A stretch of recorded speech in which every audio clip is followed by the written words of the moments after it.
produce a pure dry sample of magnesium chloride at the end of the reaction.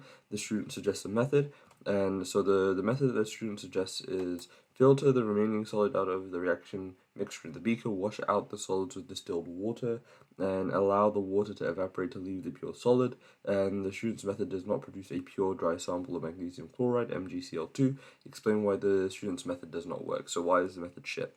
So the method shit is because MgCl2 is soluble, so it can't be filtered. So already you're gonna have nothing in the filtration paper because it's dissolved into the goddamn water. So there's nothing there, right? And then the solid left over is going to be magnesium carbonate. So that's unreacted. The unreacted magnesium carbonate is what's going to be left over.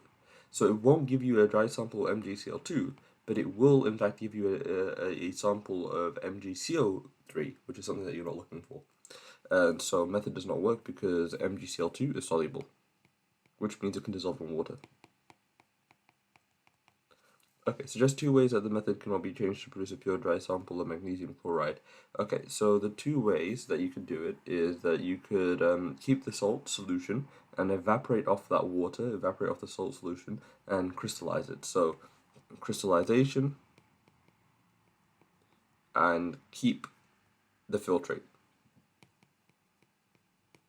Keep the filtrate, not the solid.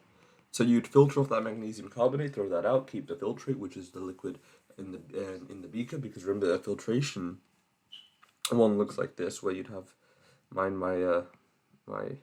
art.